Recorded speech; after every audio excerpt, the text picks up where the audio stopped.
Are we ready? All right, thank you. All right, this is CR 0124316665, State of Idaho versus Bryan Kohberger. Defendant is present in custody with counsel, Ms. Taylor, Ms. Massoth, Ms. Barlow. The state is represented by Mr. Thompson, Ms. Jennings, Mr. Hurwitz, Mr. Nye, and Ms. Allen. This is the time set for sentencing in this case. The defendant previously entered a plea of guilty to 4 counts of first-degree murder and 1 count of felony burglary. In exchange, the parties stipulated to recommend a sentence consisting of, on burglary, 10 years fixed, on each of the 4 counts of first-degree murder, life fixed. The parties waived pre-sentence investigation. To my understanding, neither party submitted a sentencing memorandum or other materials for the court. The court is familiar with the file and the evidence submitted previously by the parties as it has reviewed them throughout the case and in anticipation of trial. Is there any legal cause why sentence should not be imposed at this time? No, Your Honor.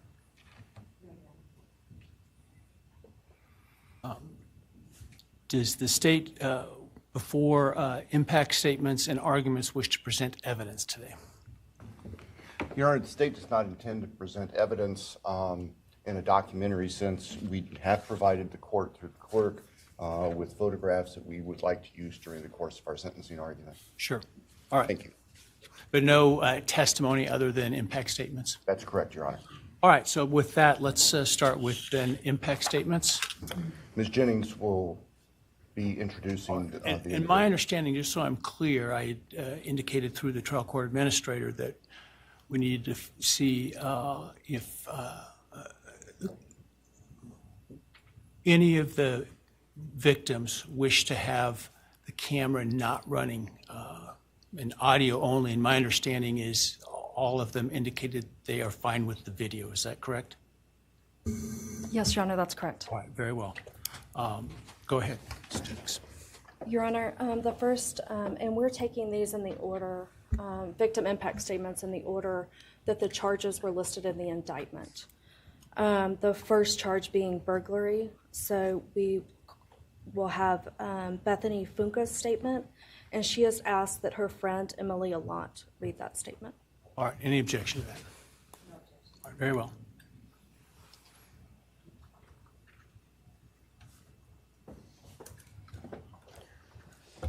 Thank you, Your Honor. I'll be speaking on behalf of Bethany, and so, yeah, here it reads. My name is Bethany Funk, and I was roommates with Maddie, Kaylee, Xana, and Ethan. I not only lost some of my best friends, but I also lost a sister. Never in a million years would I have thought that something like this would have happened to my closest friends.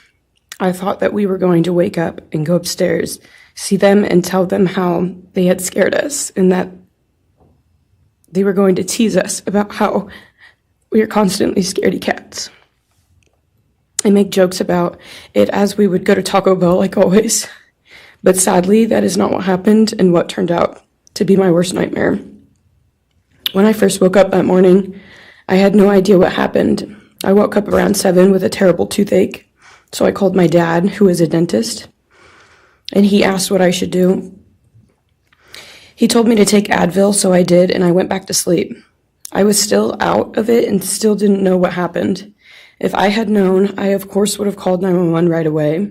I still carry so much regret and guilt for not knowing what had happened and not calling right away, even though I understand it wouldn't have changed anything, not even if the paramedics had been right outside the door.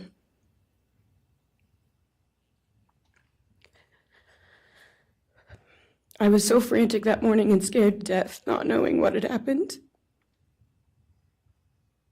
And when I made the 911 call, I couldn't even get out the words. And from then on, I don't remember a thing. It was like my brain wiped that whole memory. That was the worst day of my life. And I know it always will be.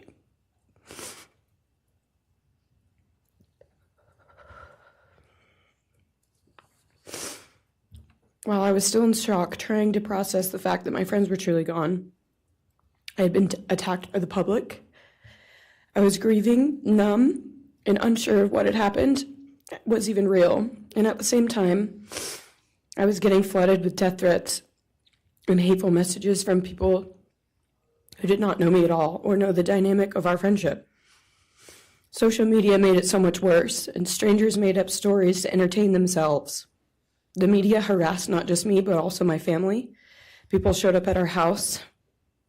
They called my phone, my parents' phones, other family members' phones, and we were chased while I was still trying to survive emotionally and grieve the loss of my friends.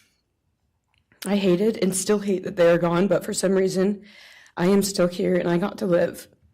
I still think about this every day. Why me? Why did I get to live and not them? For the longest time, I could not even look at their families without feeling sick with guilt. I did not know what to say or what to do. I was terrified that my presence just made their pain worse, and I was still here when their kid, their siblings and their friends, their loved ones should have been here instead. After everything happened, I was afraid to go into my own backyard or alone in my house. I was scared that the person who did this would come for me next. I was always scared that the media would try to catch me at any moment of any day, even when I was just walking around my house. I made my parents close all the blinds during the day so no one could see me even in the slightest chance. I barely left the house, and when I did, I made sure I was never alone. I slept in my parents' room for almost a year. I made them double lock every door, set an alarm, and still check everywhere in the room just in case someone was hiding. And I still check my room every night before, and I double lock it. I have not slept through a single night since this happened. I constantly wake up in panics, terrified. Someone is breaking in, or someone is here to hurt me, or I'm about to lose someone else that I love. The fear never really leaves. For a long time, I could barely get out of bed, but one day I realized I have to live for them. They did not get the chance to keep living, but I do, and I will not take that for granted. So now every day I remind myself to live for them, and everything I do it with them in mind.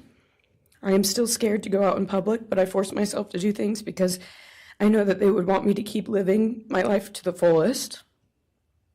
I am beyond blessed to still be here, and I refuse to take that for granted when they did not get a chance.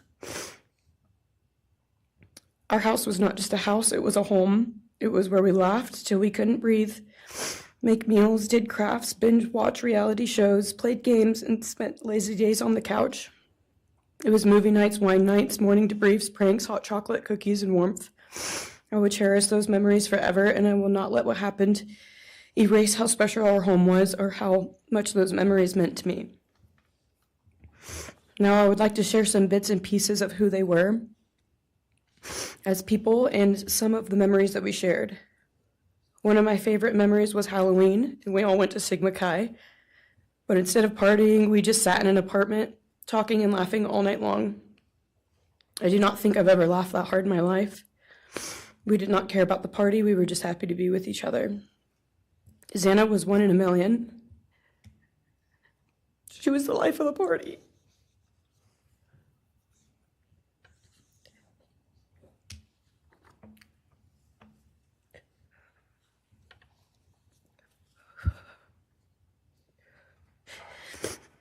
But she was also the kindest and funniest person I knew. Everyone loved her because she made everyone feel so loved. She was just someone you always wanted to be around, no matter the circumstance. One of my favorite days with Xana was when she laid on the couch, when we laid on the couch together all day watching movies and snacking. Or when she, Maddie, and I would go and get margaritas, chips, and salsa. She would also light up a room with her presence alone. Kaylee had the most beautiful, radiant smile. She was so kind, but also one of the funniest people I've ever known. She loved playing little pranks. She always had us laughing so hard that we could not breathe. She was so full of energy and life. I really believe that she could have ruled the world if she wanted to, and she would have been America's sweetheart. Ethan was the sweetest, most genuine guy. He was always smiling and always making other people smile too. Ethan was the kind of person you wanted around. He was so kind and easy to talk to, and just so fun. And the way he cared for Xana was truly something to admire. And really was proof that storybook love and true romances really do exist. It was not only obvious to me, but everyone that was around Ethan and Xana that they were absolute soulmates. Maddie was not only one of my best friends, but she was the older sister I would have always wanted. There was no one I looked up to or admired more than Maddie. She was truly a ray of sunshine, and everyone was drawn to her. She was so kind, loving, funny, fun, and passionate. She had the sweetest soul and wanted nothing but the best for everyone, and to love and show love to everyone. She took me under her wing and always made me feel so safe and included, and above all, loved and valued. She never failed to make me laugh or put a smile on my face. Still to this day, I am beyond grateful that she chose me to be her sorority little, and I thank God every day that I not only got to know her, but had her as one of my best friends. Honestly, I cannot pinpoint one favorite memory with Maddie because I have so many, and this would be a very long read if I did. But if some little memories with her that I cherish is when the two of us made a nice dinner and split some wine, or when we would binge watch Jersey Shore or Summer House. When we came up with a whole dance routine on Halloween and danced and sang all night, like no one was watching. All the late night walks home from going out, and just little shopping trips and so much more. I am beyond blessed that I had the chance to know each and every one of them. They changed my life in ways I would have never put into words. I hope that they are remembered for who they are, not what happened to them, because who they are were so beautiful, and they deserve to be remembered in the highest way. My heart breaks every time I go to text one of them or how badly I wish I could see and hang out with them. And then I remember I cannot. I will never be able to again. But I still talk to them in my prayers every single night, and I always will. I wish more than anything I could hug them one last time. And I wish I could tell them how much I love them. And even though I cannot, I still tell them every night. I will keep living for them as long as I am lucky enough to still be here. And they were all truly one of a kind, and they will be in our hearts forever and always. Thank you, and please convey to Bethany my appreciation for her courage, and I hope that she heals. Next is Dylan Mortensen. We're asking for some accommodations for Ms. Mortensen and that she be allowed to sit in my seat. Sure.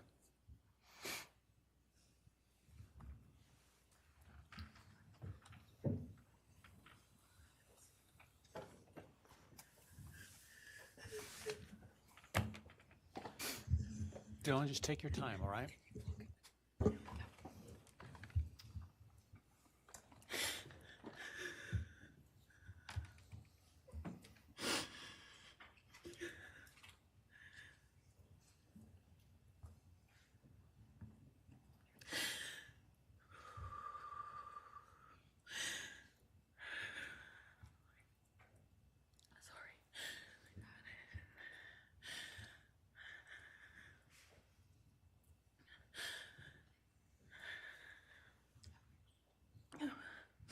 Thank you, Your Honor.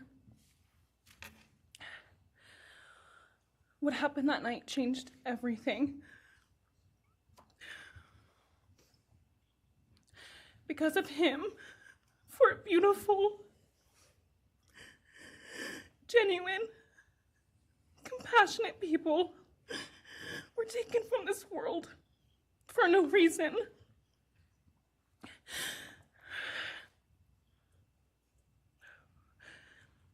He didn't just take their lives. He took the light they carried into every room. He took away how they made everyone feel safe, loved, and full of joy. He took away the ability for me to tell them that I love them and that I'm so proud of them. He took away who they were becoming and the futures they were going to have. He took away birthdays, graduations, celebrations, and all the memories that we were supposed to make. All of it is gone. And all the people who loved them are just left to carry that weight forever. He didn't just take them from the world. He took them from me, my friends, my people who felt like my home, the people I looked up to and adored more than anyone. He took away my ability to trust the world around me. What he did shattered me in places I didn't know could break. I was barely 19 when he did this. We had just celebrated my birthday at the end of September. I should have been figuring out who I was. I should have been having the college experience and starting to establish my future. Instead, I was forced to learn how to survive the unimaginable. I couldn't be alone. I had to sleep in my mom's bed because I was too terrified to close my eyes. Terrified that if I blinked, someone might be there. I made escape plans everywhere I went. If something happens, how do I get out? What can I use to defend myself? Who can help? And then there are the panic attacks. The kind that slam into me like a tsunami out of nowhere. I can't breathe. I can't think. I can't stop shaking.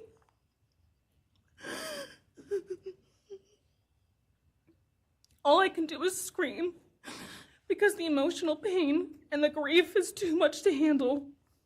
My chest feels like it's caving in. Sometimes I drop to the floor with my heart racing, convinced something is very wrong. It's far beyond anxiety. It's my body reliving everything over and over again. My nervous system never got the message that it is over, and it won't let me forget what he did to them. People call me strong. They say I'm a survivor, but they don't see what my new reality looks like. They don't see the hypervigilance, the exhaustion, the way I scan every room I enter, the way I flinch at sudden sounds. They don't know how heavy it is to carry so much pain and still be expected to keep going, and that's because of him. He stole parts of me I may never get back. He took the version of me who didn't constantly ask, what if it happens again? What if next time I don't survive?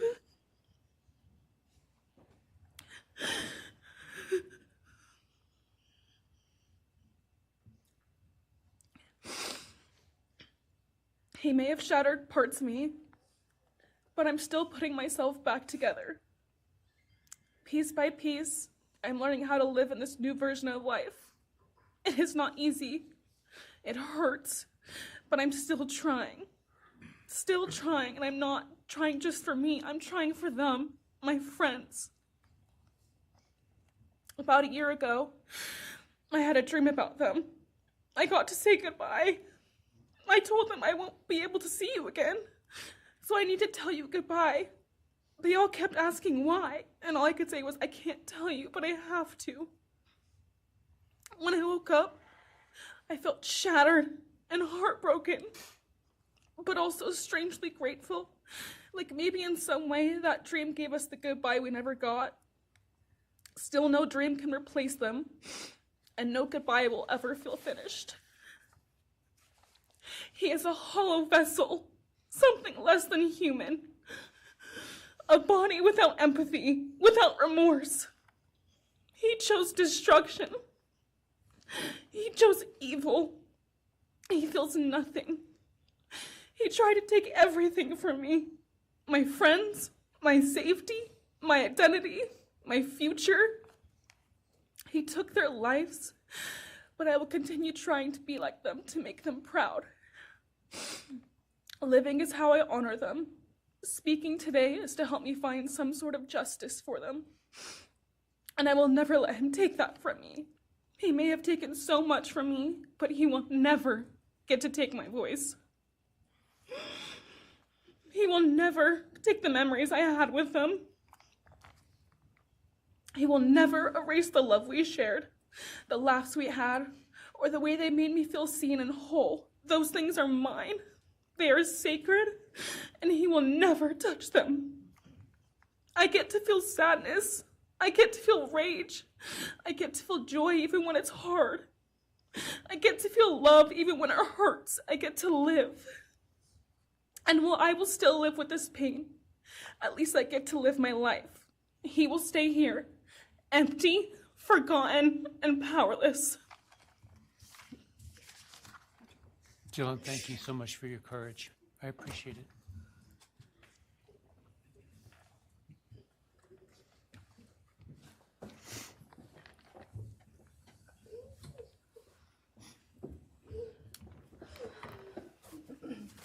Next, we have members from the Madison Mogen family. First would be Scott Laramie, Madison Mogen's stepfather.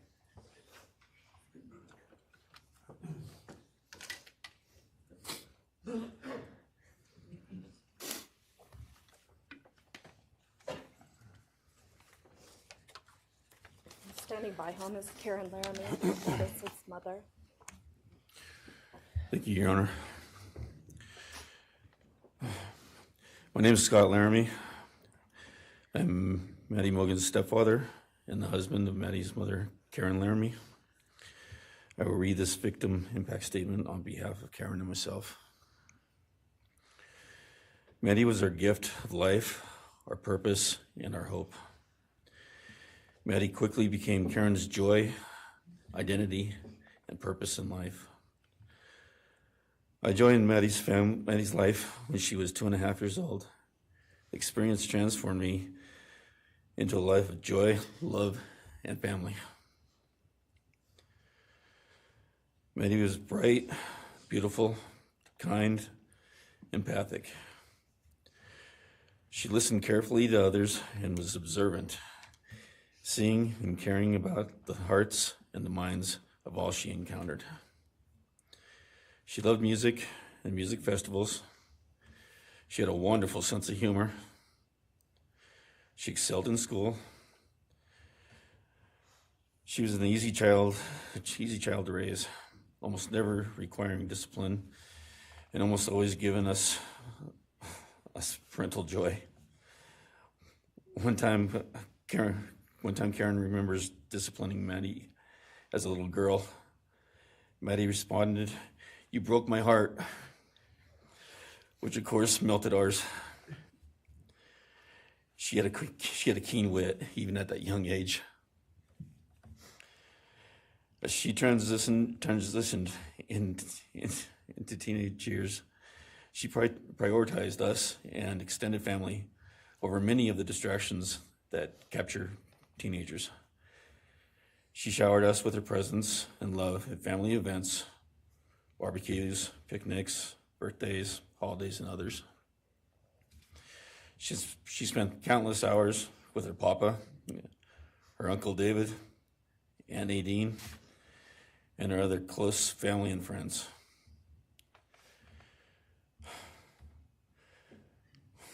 This world was a better place with her in it. As she reached adulthood, Maddie applied her studies to be a marketing professional, entering into an internship at Payne West, and started planning her professional future. As with all things, she involved Karen and myself in the joy of her journey. As she transitioned into womanhood, Karen and I continued to be astounded at this wonderful and accomplished person we had created. All parents dream of their children accomplishing more than them. We realized this dream, all we had not become, she was becoming. Karen and I are ordinary people, but we lived extraordinary lives because we had Maddie. Maddie was taken senselessly and brutally in a sudden act of evil.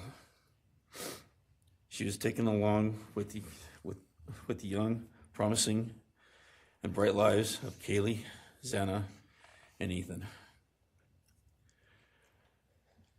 First, we felt disbelief. Next, we felt disorientation. Then we felt grief overcome us. Our grief is compounded even more for the Goncalves, Kernodle, and Chapin families. We speak of hope and healing, and we do have hope and some healing. But the vast emotional wound will never fully heal. Since Maddie's loss, there's emptiness in our hearts, home, and family, an endless void. After losing her mother in a car crash, Karen took years to grieve and recover. The feeling that her life with Maddie and A was perfect helped her to start to heal. Now, this is no longer perfect. After Maddie's loss, Karen felt like she was spinning out, emotionally collapsing into anxiety and depression.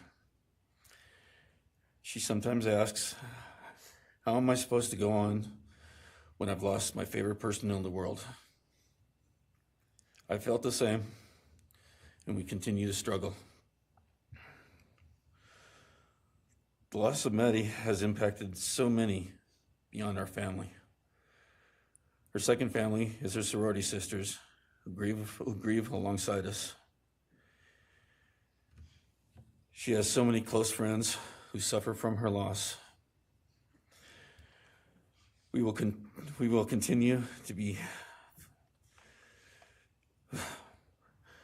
Her loss will continue to be felt by the Vandal community, including Vandal Solutions on campus, where she volunteered her time for others.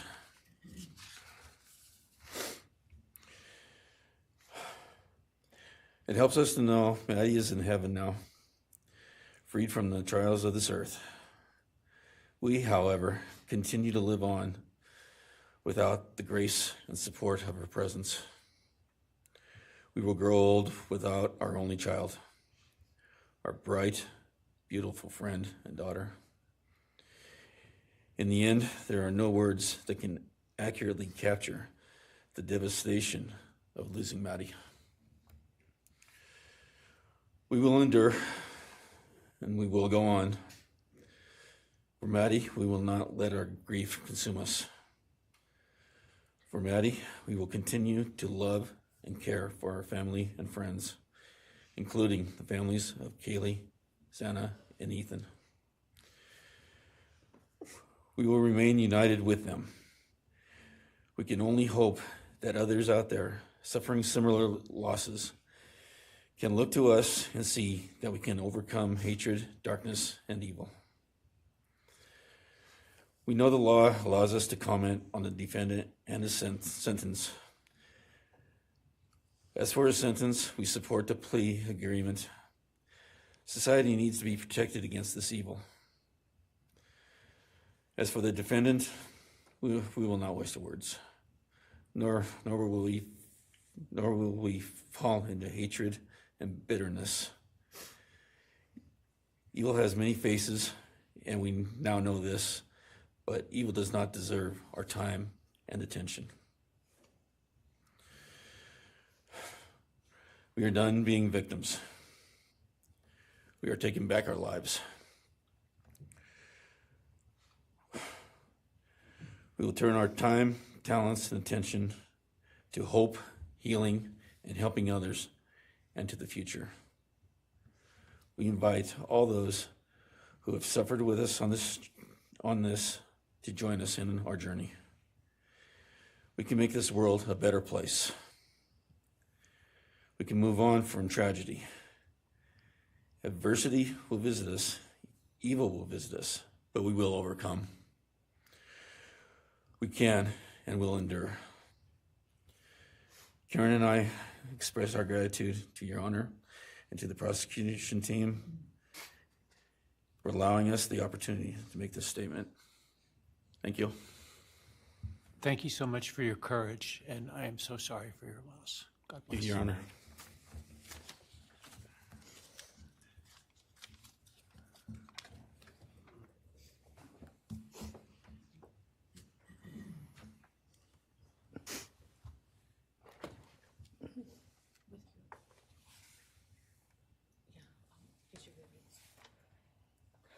Your Honor, this is Leander James. He's the attorney for the Mogen family and victim advocate. He'll be reading a statement for Karen Laramie. May it please the court, counsel. My name is Leander James. I am the pro bono counsel for Karen and Scott Laramie. Karen has asked me to read this statement into the record. I thank my husband, Scott, for his statement, his courage, and his unending love and support during this dark time. While words are inadequate to capture the impact of this horrific crime on our family, he expressed it as best anyone could. For Maddie's sake, I will add my supplement statement that incorporates additional impact in the context of my extended family. I am grateful to Maddie's great uncle, Bryan Kohberger, for assisting me with the difficult task of putting our pain into words. For me and my extended family, Maddie was our hope and our light. Her beauty, both outside and in, shone its light upon everyone with whom she came in contact. Her beauty, she carried that hope and light into the future for our entire family. We have memories of our Maddie and grief and pain at her being taken from our presence. Any one of us would have given our own light to have been outshone by hers. We now look to our Creator to know that her light continues where we look to see her in His presence. Those who commit evil for their own twisted gains and purposes truly defile the efforts and sacrifices of mothers, fathers, families, teachers, clergy, public servants, service members, and all those who commit themselves to the greater good, freedoms, and the future light of our nation. Condemnation falls heavily upon those who squandered the lives of our future hopes and dreams. Some may offer forgiveness for what the defendant has done. However, we cannot at this time, or perhaps ever, nor will we ask for mercy for what he has done. His acts are too heinous. The agony and grief he has caused, too great. But we will waste no further words or thoughts on him.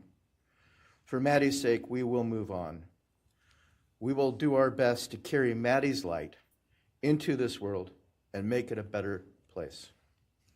I thank the court and the prosecution for allowing me the opportunity to make my statement, and I thank all those who have and will support my family and the families of Kaylee, Xana, and Ethan.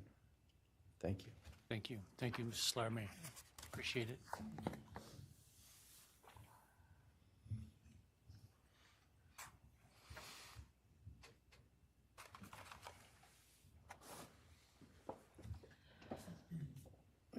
Next is Ben Mogen, the father of Maddie Mogen. Yes, of course. Actually, Your Honor, it'll be Kim Cheeley, the grandmother of Maddie Mogen.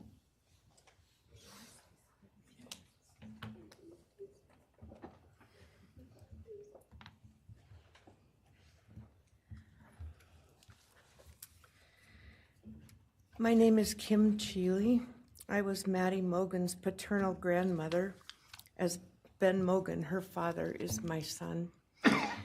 I'm here today with my sister Lori Cheeley, Maddie's great aunt, and my son Ben Mogen, and my daughter-in-law, Corey Hatrock. I'd like to begin by thanking a number of people involved in bringing this case to closure. In my daughter's words, the plea deal the prosecution team reached this month is one that punishes the perpetrator of this horrendous crime, protects the public from further harm, and allows all of us who knew and loved these kids the time to grieve without the anxiety of the long and gruesome trial, the years of appeals, and potential for mistrials along the way.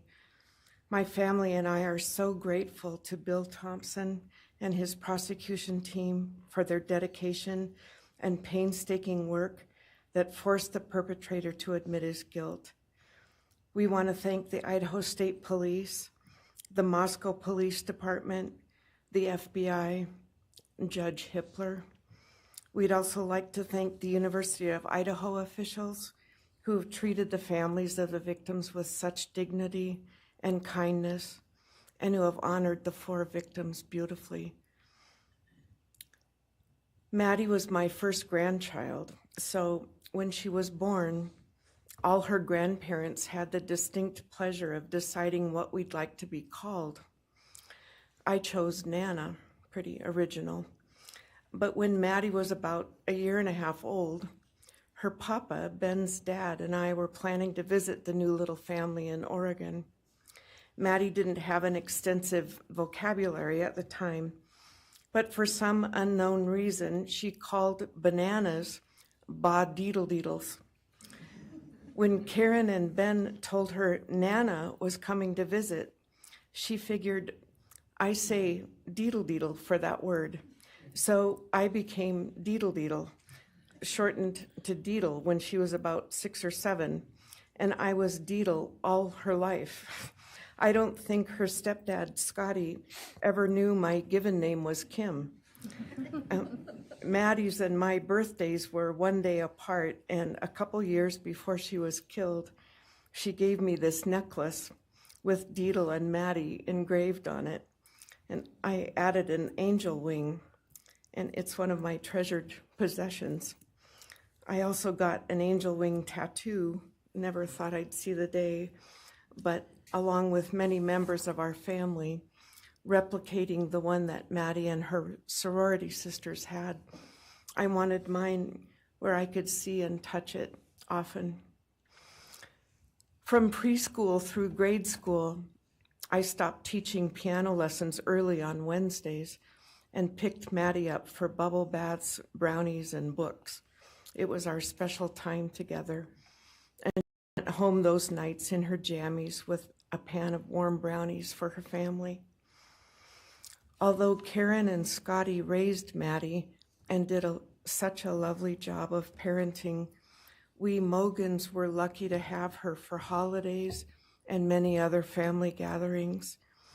We'll always have our treasured memories of Maddie growing up in our big, extended, cooperative family, and I thank Karen and Scotty Laramie for being so generous and open and sharing Maddie with her Mogen side of the family. When the 4 kids were murdered, the foundation fell out of our world.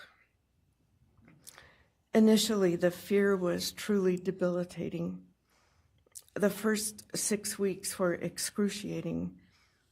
Despite the vigils, memorials, candlelight gatherings of students, friends, family, community members. After the arrest, in the past 2.5 years, my family has lived with grief, with the effects of traumatic grief, of which I was blissfully unaware before all of this. I now have a stack of books on grief. I've attended grief classes at hospice. I've tried EMDR, a technique that helps replace disturbing visions with something more comforting. My son Ben, his 2 sisters, Maddie's aunts, and I have all experienced depression and anxiety and sleep disturbance, requiring medical intervention at times. We've all sought counseling off and on. The struggle with media attention was extremely difficult, especially for Ben. No one should live through the violent murder of one's child. Some days it's beyond me how the parents of these kids are still upright. I'm thankful for the strong families and communities that are supporting the survivors. At the time, I could think of only two blessings surrounding the horrific murders. One was that Ben was living with my partner Tom and me at the time, and that we could support each other emotionally through it all. Sadly, Tom died a year ago of a rare brain cancer, and he won't be here to see justice served. He was our family's rock, and we all miss him every day. A second blessing is that my mother died of COVID several months before the kids were killed, and she didn't have to live through the horror. It was difficult to identify blessings. So we've all lost our dear child and a future with her. I ache for the loss of the dreams that she and her true love, Jake, held. And my heart goes out to Karen and Scotty and your side of Maddie's family. You've had more than your share of loss. My heart aches for the kids' roommates and the families of the other victims, and also the family of the perpetrator.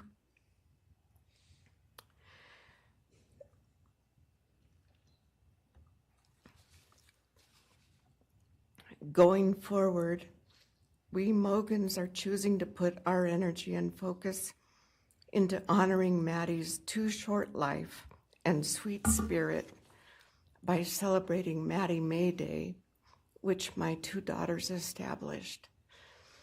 On May 25th each year, Maddie's birthday, we encourage folks to do random acts of kindness in Maddie's name. In my daughter Katie's words, may we all protect our peace in whatever way possible, unite in community, and focus on joy. Please do an act in kindness in Maddie's honor during this week, so a glimmer of Maddie's light may live on. Thank you. Thank you, and I appreciate your courage, and bless you and your family. Thank you.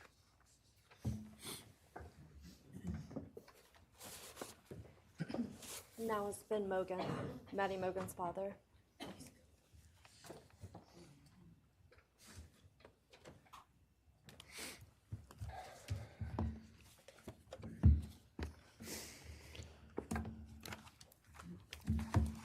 I'm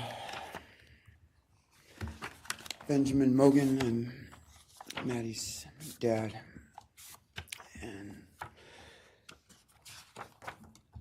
And first I just want to say thanks to all the people that helped bring this all to a close. I know it's not the resolution that everyone, wanted, but I think that that everyone worked so hard, and we really appreciate all their efforts. It was such a hard thing to go through for everybody.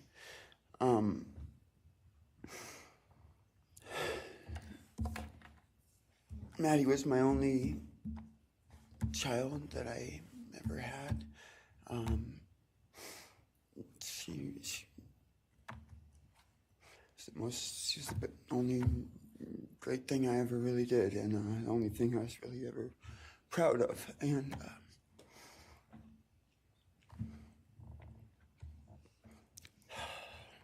I thought we would have the rest of our lives together to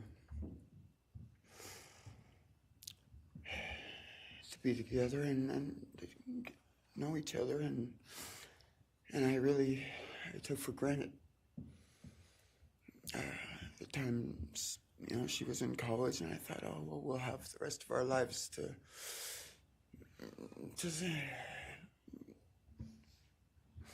to do all the stuff that we're supposed to do, and she was just about done. She actually earned all of her credits for her college degree, and Karen and Scotty and I got to go and get her diploma that she actually earned, and she deserved every bit of that. And but I thought that that was going to be just the beginning of a long life together, and we never got that. Karen and Scotty did such a great job raising her after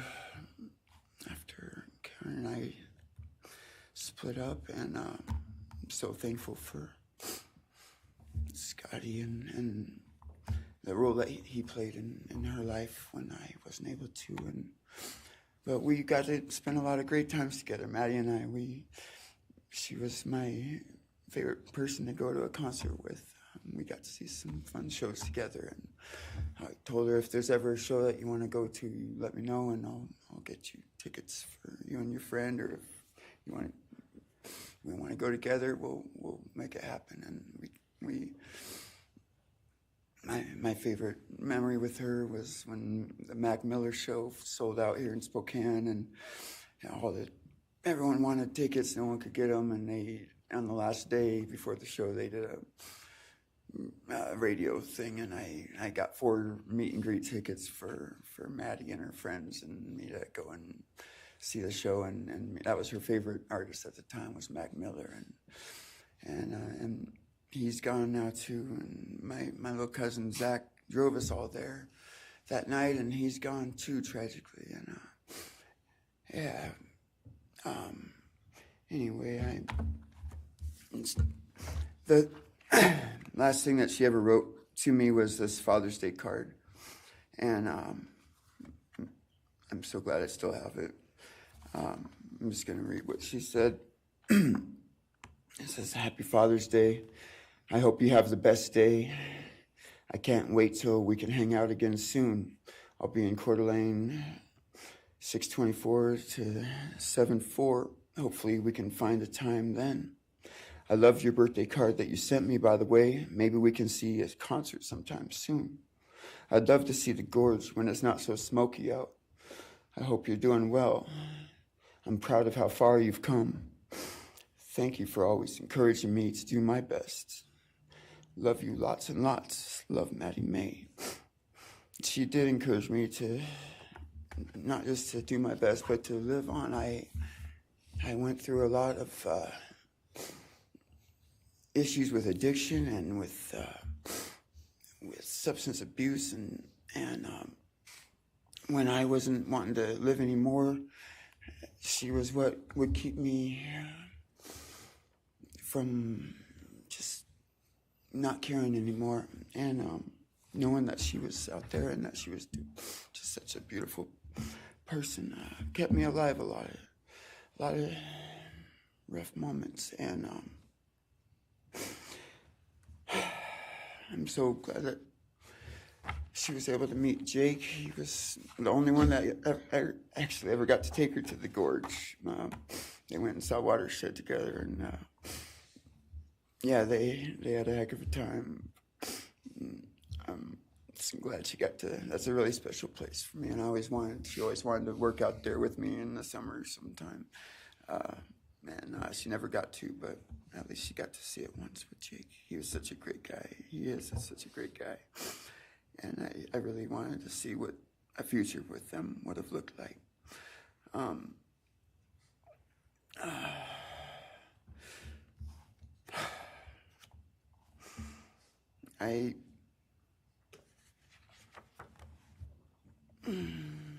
never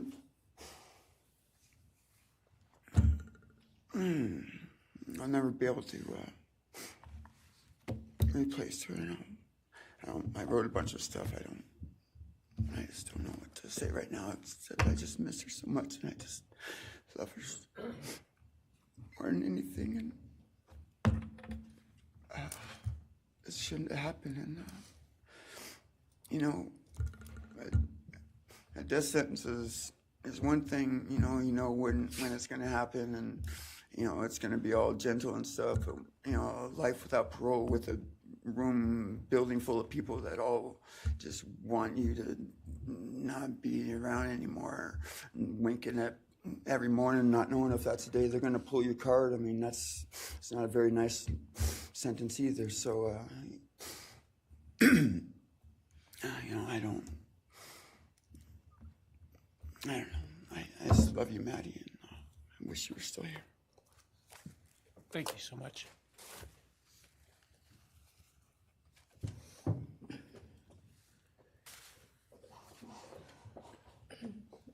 Your Honor, next would be members from the Kaylee Goncalves family. First will be her father, Steve Goncalves.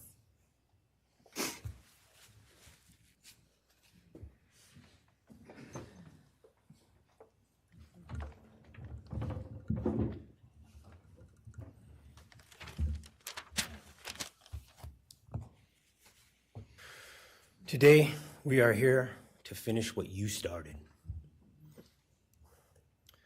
Today, you've lost control. Today, we are here to prove to the world that you picked the wrong families. The wrong state, the wrong police officers, the wrong community. You tried to break our community apart. You tried to plant fear. You tried to divide us. You failed. Instead, your actions have united everyone in their disgust for you. I just learned from these lead investigators, to their shock, they worked in an investigation and actually worked with Pennsylvania police officers and the federal FBI. You united everyone. Everyone was united after you. None of us are divided. We are united in our disgust and our love for these children. Today you have no name.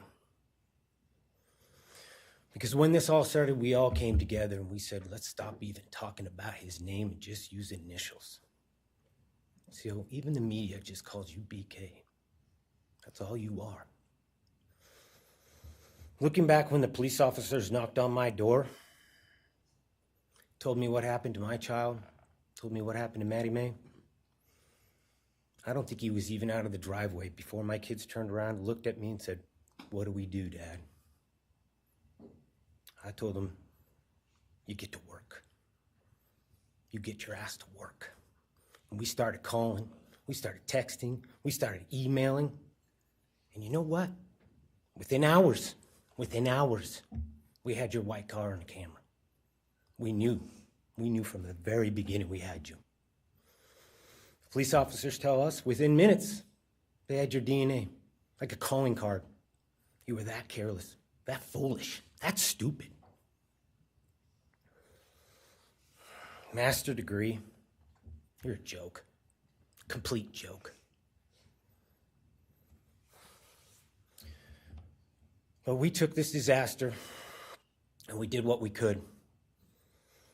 We put everything online. We took our kids, we took our images, we took everything that they did, their videos, their photos, the girls' pranks, Ethan singing. We put it out there, we shared it with the world. And the world united. And all they ended up, when they talked about this case, is they talked about Kaylee Jade, Maddie Mae, Xana, and Ethan. Everything what these people meant to us, a father, a mother, a brother, a sister, we shared that with our community. Then we shared it with our state. We shared it with the country, and eventually we shared it with the world. The world's watching because of the kids, not because of you. Nobody cares about you. You're not worth the time, the effort to be remembered. In time, you will be nothing but two initials forgotten to the wind. No visitors, nothing more than initials on an otherwise unmarked tombstone. From this moment, we've all started From this moment, we will forget you. We want to all leave in closing. One last thing. You picked the wrong family, and we're laughing at you on your trip to the pen. That will be today or tomorrow. I'll close with, God bless all the men and women that worked on this case and all the hard work that you guys did. You guys allowed us to grieve and allowed us to get through this. The amount of work that you guys put together and the way that you guys put it together was beautiful. There was hard times to be expected. But thank you all. God bless. Thank you.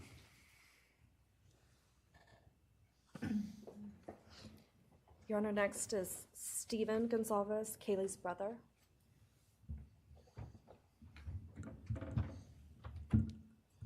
Stephen's actually going to pass. I'm going to go. Okay. Olivia Goncalves, Kaylee's sister. Hello. I'd like to start by thanking the court for allowing me the time and opportunity to speak today. My name is Olivia, and I'm the big sister of Kaylee Goncalves, and I was blessed to love Madison Mogen as a sister too. I'm not here today to speak in grief. I'm here to speak in truth. Because the truth is, my sister Kaylee and her best friend Maddie were not yours to take. They were not yours to study, to stalk, or to silence. They were two pieces of a whole, the perfect yin and yang. They are everything that you could never be. Loved, accepted, vibrant, accomplished, brave, and powerful. Because the truth about Kaylee and Maddie is they would have been kind to you. If you had approached them in their everyday lives, they would have given you directions, thanked you for the compliment, or awkwardly giggled to make your own words less uncomfortable for you. In a world that rejected you, they would have shown mercy. Because the truth is, I'm angry. Every day I'm angry. I'm left shouting at the inside of my own head everything I wish I could say to you. The truth about me is when I heard the news, I didn't cry. I listened for them. I promised them I would, that I would fight for them, that I would show up no matter what it cost me. I swore I'd never let them feel alone. Because you see, I've always been their heavyweight. I've always been the one to fight the battles they didn't feel ready to fight themselves. All it ever took was a call, and they knew I would handle it for them, no matter the time, no matter the cost. They could wave their white flag because they knew I would never back down, not for them, and not even death could change that. Somewhere along the line, I started to think about what I would say to them if I was given just one last chance. If I could gather enough heartbreak or love or sacrifice or whatever it took to get just one message across, what would I say? Throughout this entire process, I've written my feelings down at every moment, my wishes, my love, my denial, my anger. And as one final act of love, I'd planned to read these thoughts, even jarring and discombobulating and not even making sense. Because for me, that was true love. As bare and as naked as it could be, not laced in pretty words or dressed for the occasion, but written through bleary eyes at 2 a.m. with clenched fists, angry at this reality. My true final act of love was to continue on without them, for them. That dream to read aloud my love to them, to bring meaning through pain, was the latest blow in realizing you don't deserve it. And Kaylee and Maddie don't need it. Kaylee and Maddie have always known my love, and they would never ask me to prove it by further victimizing myself to a defendant who has shown no guilt, no remorse, no apprehension. They would say to me, "Why would you give the satisfaction of showing vulnerability now? You promised you would never back down." And for that clarity, I'm thankful. I won't stand here and give you what you want. I won't offer you tears. I won't offer you trembling. Disappointments like you thrive on pain, on fear, and on the illusion of power. And I won't feed your beast.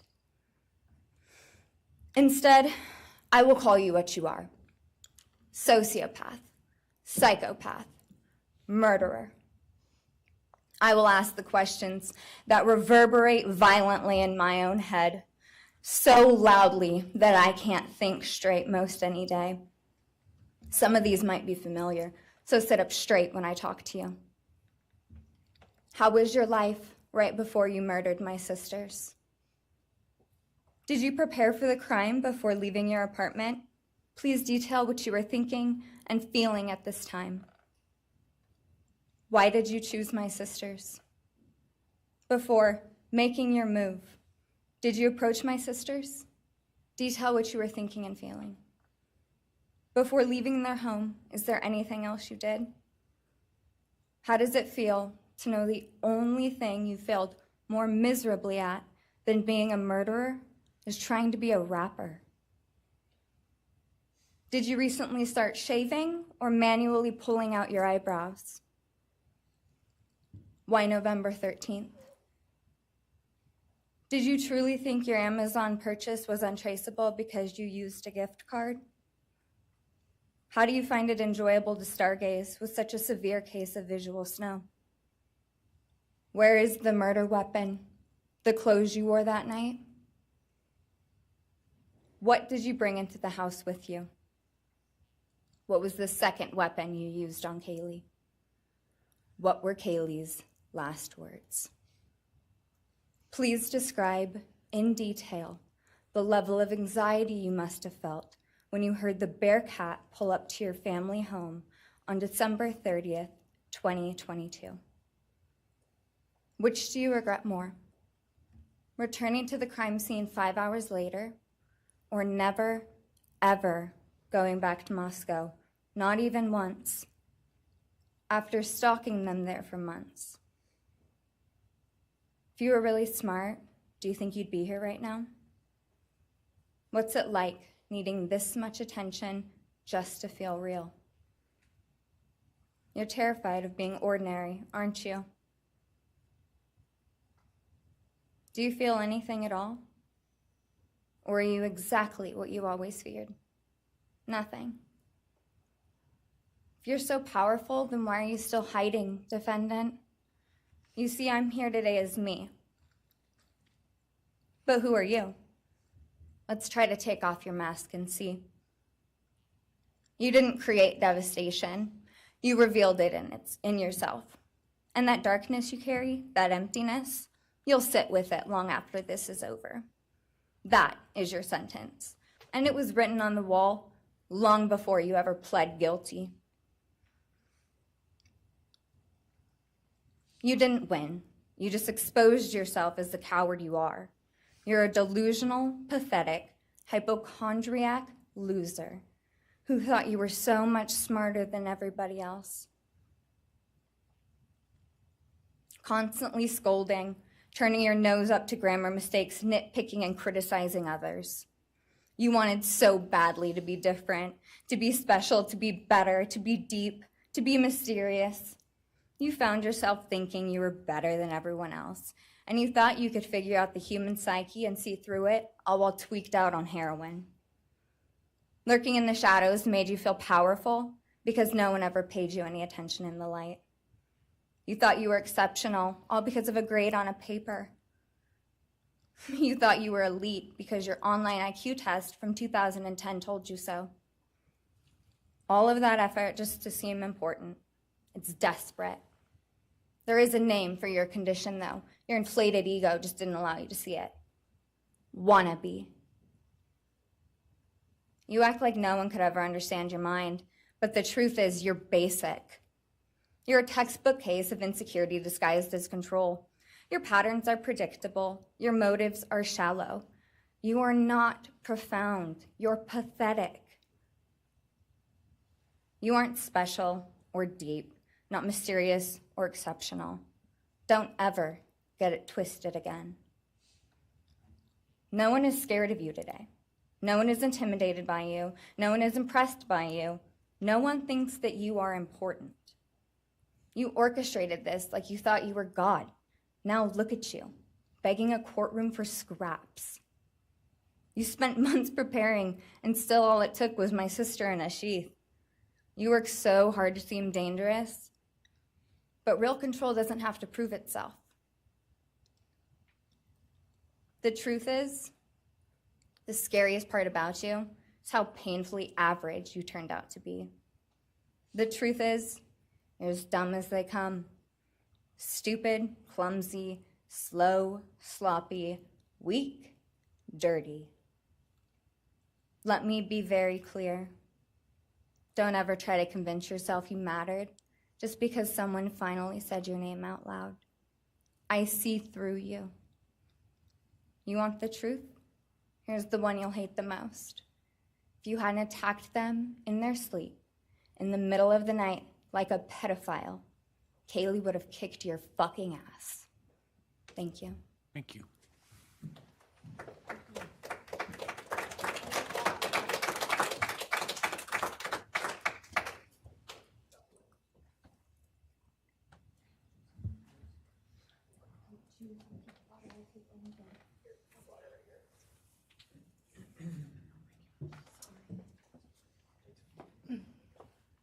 Next is Christy Goncalves, Kaylee Goncalves' mother.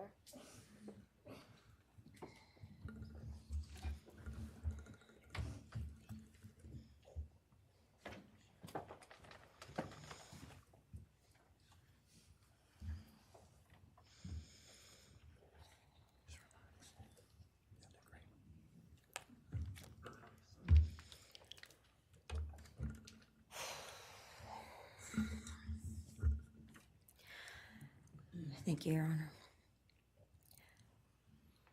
I never imagined having to speak to someone so devoid of humanity. For a long time, I didn't think I'd find the words low enough to meet you where you are. But now I realize this isn't about you. It's about what you've done to me, and I need you to hear it. When you murdered my daughter, Kaylee Jade Goncalves, you didn't just take her life, you shattered others. You attacked what you could never be, and in doing so, you left a trail of devastation far beyond that house. You stole my peace. You've altered my every waking moment, every sleepless night, the way I view the world, people, safety, trust.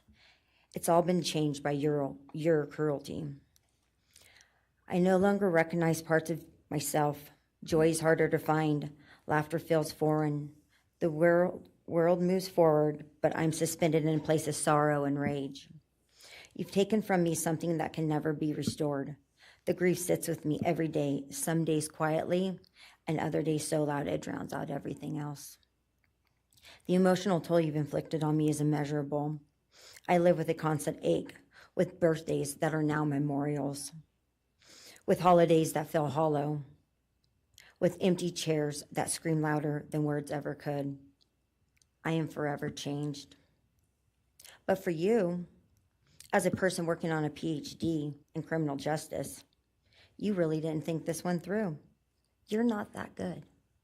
In fact, you're not that good at anything. You couldn't secure a job. You couldn't get along with others. You couldn't even get a female to look in your direction. All because you are pathetic. Now you're a joke in this courtroom.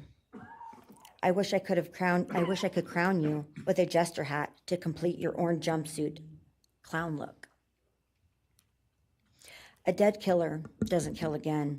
So while I'm disappointed the firing squad won't get to take their shots at you, I'm confident that the men in prison will have their way with you in more ways than one. You will finally get what you wanted, physical touch. Just probably not how you were expecting it. See, you haven't beat the system. You've simply entered a new one, where the rules are cruel and the consequences will never end.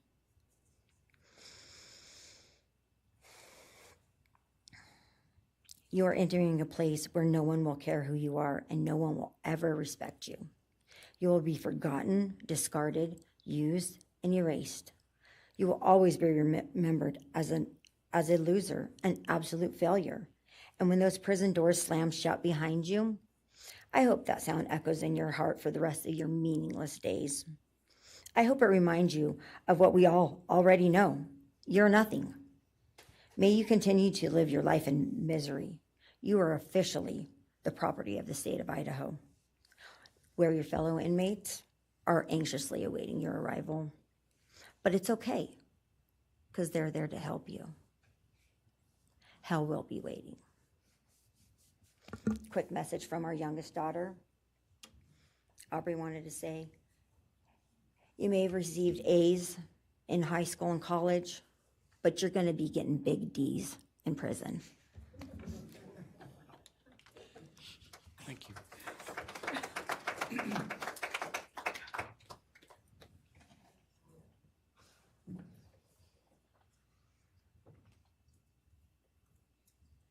Do we have more from the Goncalves family, or are you? Yes. Next would be Shannon Gray, the Goncalves family attorney. He'll be reading statements from Kaylee Goncalves' grandmothers. Well, Morning, Your Honor. Shannon Gray, the attorney for the Goncalves family. I actually have 3 statements, one from her aunt and 2 from her grandparents. This is from her aunt, Tammy Butts. You, in the cloak of darkness, made a decision to turn our whole family's world upside down forever. You, in the cloak of darkness, took our Kaylee J. Goncalves away from us all without hesitation. Never have you shown any remorse or regret. We just get creepy, non-expressive stares as you have your team of women defend you. Kaylee was a strong, kind, fun-loving, caring person, and she will greatly be missed by all her family and friends for the rest of our lives. She had goals in life that you took from her and us. We lose on watching her enjoying her life, working hard and building the future she wanted. She was ready to start that after college life. You, in the cloak of darkness, took it all away. You left us without her future wedding, her future children that she would have added to our family. No more talking to her on the phone, going for a coffee, celebrating holidays. It's all gone. You, in the cloak of darkness, gave each and every one of Kaylee's family members their own lifetime sentence.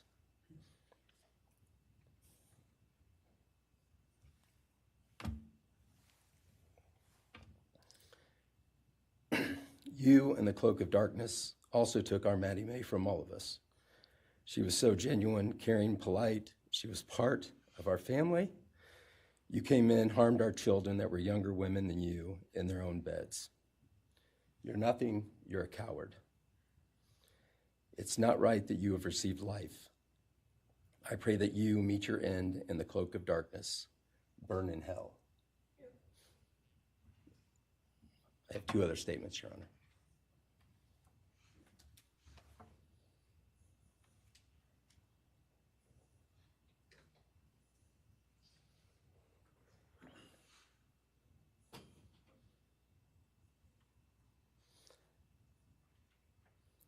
This is Linda Lucan's statement. This is Kaylee's grandmother. I really don't know how to address something so inhumane, but I will try. Nothing in the past 2.5 years has made any sense. All I get is you cowardly went into a home at night, filled with what I'm sure you thought was all sleeping girls, and went on a vicious killing spree for no other reason but to appease your demonic urges. You took my granddaughter Kaylee from us, plus 3 other beautiful lives. You took my granddaughter Kaylee, beautiful, sweet-souled, doll-faced Kaylee, who was getting ready to start her amazing life, who had such a bright future, who was loved by so many, who you were so envious of. She had a life you could never have. You are so beyond human. You're definitely a demon from hell. I truly wish your punishment would be the same death you inflicted on our kids. But I think you will meet some new friends in prison who will be there just to help you. Thumbs up.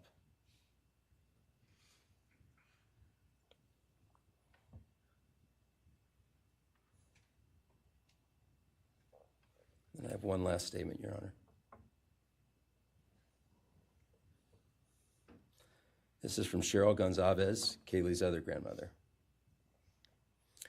John 1:5 says, "Light shines in the darkness, and the darkness overcomes it not." Somewhere in your life, some jealousy, envy, ego, something went dark. It pushed out all light until you became dark and evil.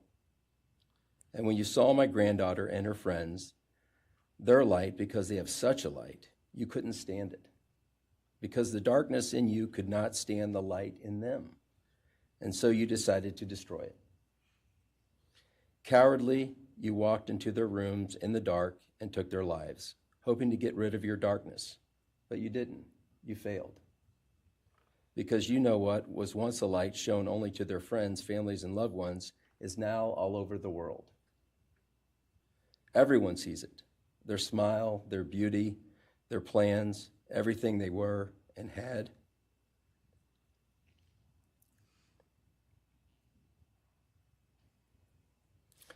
And you think you put a close to it, even that, but you didn't. Because they still exist. They are still light. They are still beautiful. You can never take that away. They will always be in the light of all eternity. And you will be in the darkness because you could not overcome it. You failed. I want you to be gone, more than gone. I want you to be cast out. Cast out from my life, from my family, from this earth. I will not allow your hatred to penetrate into my own soul. You did not get that power. You are evil, and in the end, evil is eradicated. You didn't take Kaylee's light, you spread it into the world. Thank you, Your Honor. Thank you.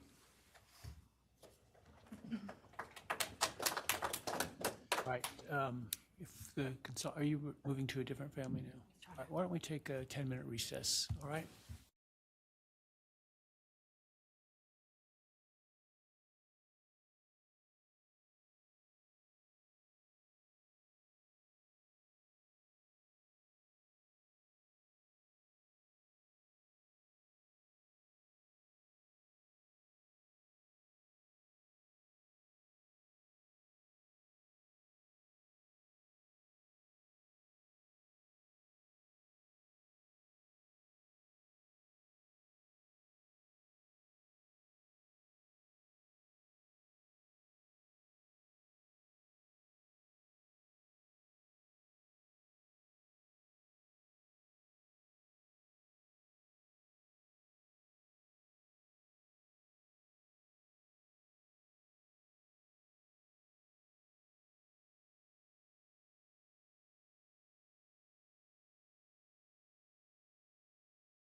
Be seated.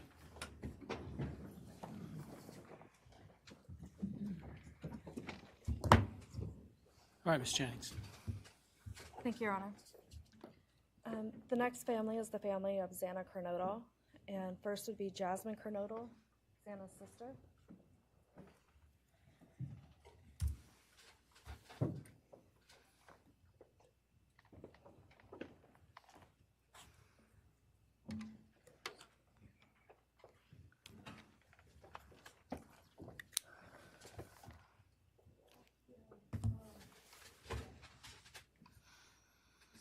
Thank you to everyone who's been involved in this and just for all the hard work and dedication you guys have put into this. I just want to thank everyone for the support and just my family and friends who've been around through this time. I went back and forth on whether to speak today because the truth is you don't deserve power over my feelings, my words, or me. Thank you. In the end, I realized this moment isn't about you. It's about justice for Xana, Ethan, Kaylee, and Maddie. It's about honoring the beautiful people they were and still are in God's eyes. On November 13th, 2022, a piece of my heart was ripped away. There's no way to ever fully describe the weight of losing my sister, my best friend.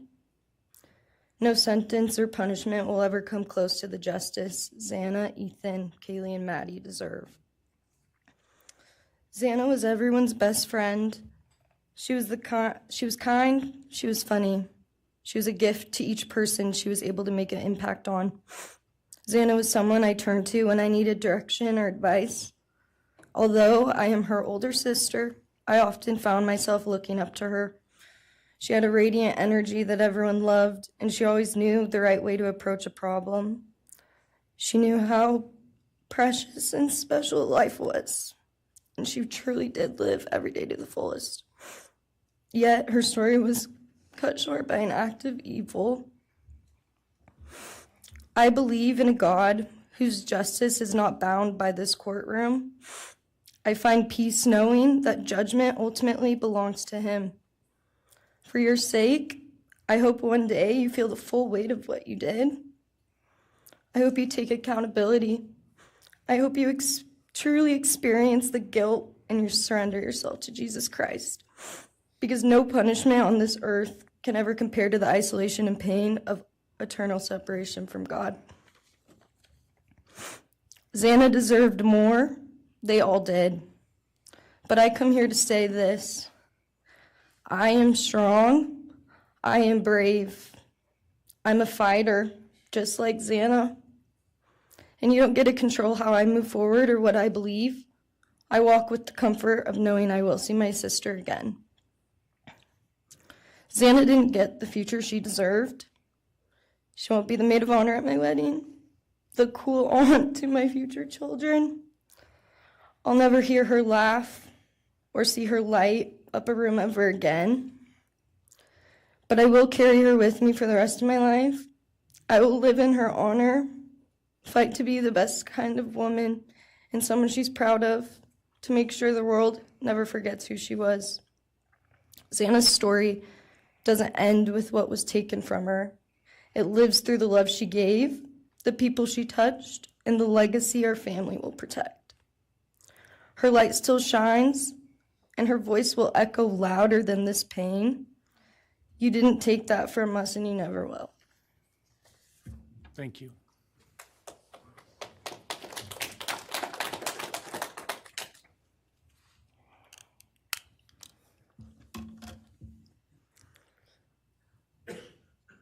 I just want to say before I start, I'm Xana's dad, Jeff Kernodle. It's been a hard road down, because she's gone. And I want to thank everybody, other their families that speaking so far, spoke about things. I agree with everything they have to say. It all comes back to a lot of the same things that I've had to deal with and we as a family have had to deal with. And that brings me basis of what I'm talking about a little bit is on my way up here, flying up here in the plane, and about halfway through the flight, this little girl is calling out for her dad. Hey, dad, and then in my mind, I was kind of half asleep. It's dark on the plane. I heard Xana calling out for me like she did, back when she was little, 5 years old. And those times were hard. It was chaotic, but we always had something to work toward that was in a positive direction, compared to right now, which is necessarily not as positive as that, for sure. And I know I miss Xana a lot. My life's been changed, and Xana had a great impact on me. And the impact was when she was gone, I realized how important she was, and what she really did for me, influenced me, was way beyond what I ever thought. She'd call me up on the weekends, check on me, see who's with me. She's like accountability to your youngest daughter. And that really made a big difference. It made me really think about things and what it's all about, That's the things that I miss the most, is those calls on the weekends, the calls at 11 at night. What's going on? You want to meet my friend? Whoever she's with, a couple of her friends, I can meet them, talk to them. And she always did that. And it's pretty cool. Pretty cool. I really miss that. And she made a big impact on me, on other people, her family. But the impact that she made is so extensive on what happened here. And it goes so far. People from everywhere in the world, are following things, and Xana has made a difference in their lives. So, countless people told me that. They might not even know her. They never knew anything about her. It's what they see, and they just love her and say how they wish she could have been their friend. Could have been their friend, could have hung out, and it's like, this is a blessing, this is the little kid was, and definitely was a big blessing in my life, and so is Jasmine, and basically, we worked hard to do the things we did, through the times they were growing up, and through those times, I realized that I wanted both of them to graduate college, and that'd be the ultimate thing for them to do to prepare for the world. Then it came back to me, Xana didn't get to finish college. He had it all figured out. And this all just came back to me when I was there, and that little girl was on the plane doing that. It's like where I was going, what I was going here for. And then I just realized and thought to myself about the wonderful life that she had and we had together. And I still get to have with Jasmine, but that's the part that really counted. It's the part that really counted, is those memories. And those are what I have left, the memories with her and the ones I can make with her, and the life that I can go on with now, which is what she wants.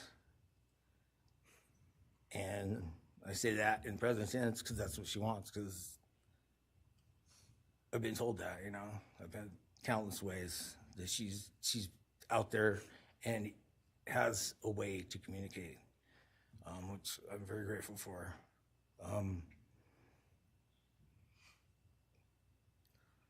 That goes to say that the impact of what happened to them, all 4 kids, goes so much further than just not me, the parents, the families, the community. It goes so far, because a lot of kids, in the colleges, just for an example, they lock their doors now. The door wasn't locked in the back. Penn State or wherever it was, all the colleges, I know that I've heard they all lock their doors now. So maybe the impact that it's going to make is going to help out and maybe protect some people. Having this outreach and having the influence of what happened to these kids did, all I know is I was 7 miles away when it happened, and she wasn't feeling that good. It was 11:30, and I almost went over to Xana's to say, and I would have been sitting right there on that couch, and you had to deal with me. So they would have had a chance, and I regret that, and I regret not going. But the reason why I didn't is because Xana said, don't be drinking and driving. You have to rent a car, don't be drinking and driving, the week before that. So she was, she would have been mad at me to do that. But I really wish I would have drunk and drove, because they would have had a chance, all four of them. At this point, I just have to go on. We're going to go on with everything and make things better in my life, because that's what it's all about. If I have closure in things, and the part that we miss is Xana, her influence, her smile, the things that she did, and we have the memories left, the great memories, and she just wants us to make more memories and not be sad or upset or shocked or taken for that, and that's what we're gonna do. We just have to. That's all I got. Thank you for your words and your courage, and bless your family.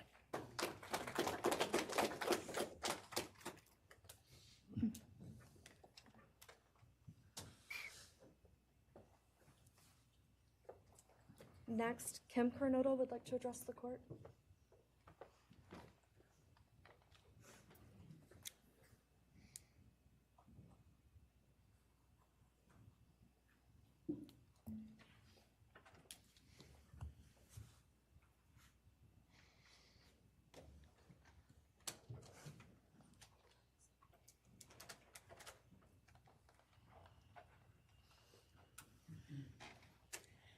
Thank you, Your Honor. My name is Xana Kernodle. I am Xana's aunt. I was very blessed to have her in my life, in our family. And I thought I had everything in my head, what I wanted to say, but it kind of went out. And I'm always looking for the positive thing, because evil, hate can destroy people.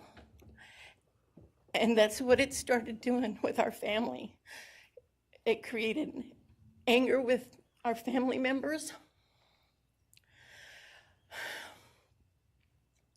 And then I had to look, because Xana was everything that the media, her friends said. She was that fun, loving, high-spirited, beautiful person. And I no longer get to get my nails done with her, have lunch with her.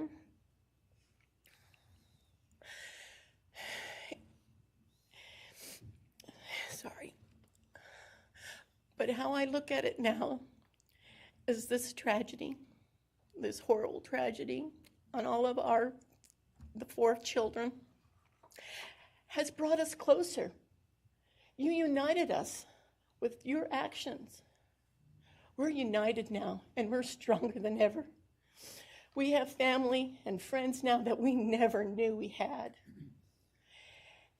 And, this is probably going to bother everybody, but Bryan, I'm here today to tell you I have forgiven you, because I no longer could live with that hate in my heart. And for me to become a better person, I have forgiven you. And anytime you want to talk and tell me what happened, get my number. I'm here, no judgment, because I do have answers or questions that I want you to answer. And I'm here. I'll be that one that'll listen to you. Okay? Thank you, Your Honor. Thank you very much. My name is Stratton Kernodle, and I'm Xana's uncle, Jeff's brother. Sitting here today listening to the stories and feelings and feeling the pain from everybody is a pretty powerful thing. It's each time a statement was read, it sort of would tug into my center core as I felt everybody's anguish. And Xana meant a lot to us, and we loved her very much. But I started thinking about, instead of rehashing everything that everybody else has talked about, I wanted to direct it another direction toward Bryan and what he's done to his family, his parents, his siblings, his friends, his universe. He has contaminated, tainted their family name, and pretty much made a horrible, miserable thing to be ever related to him. And I know that that's what he has to live with, and that has to be his pain. And that's all I have to say. Thank you.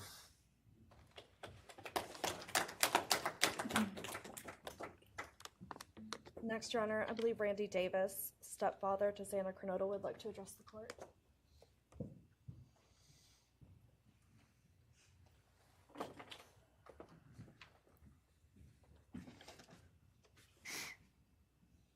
Hi, my name's Randy, stepdad of Xana. I just feel the same way we all do. All of us are united because of something that happened, and I am grateful to know and have met some new family because of this awful event. But this is probably the last time we're all going to be in the same room together, let's be real. So I can say, I love you all, and I feel your pain. And just God bless us all, you know?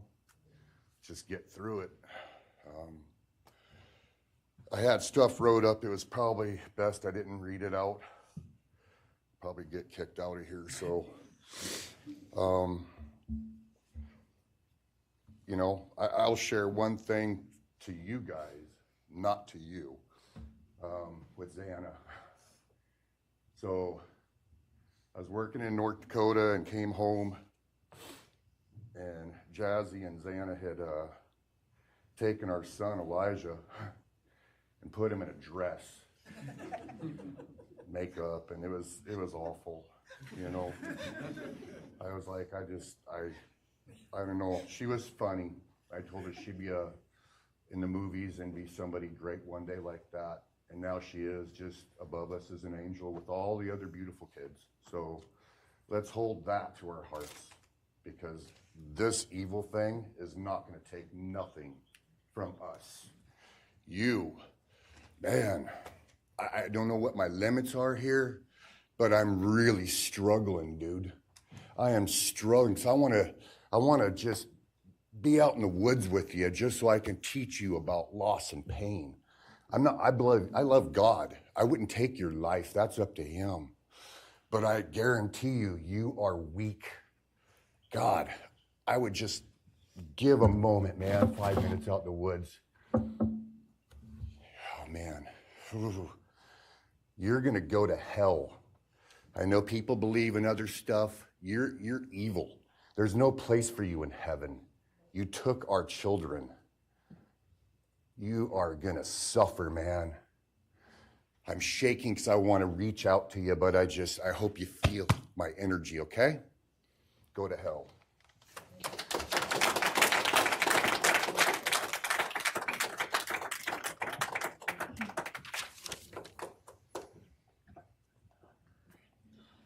Next is Kara Northington, Xana's mother.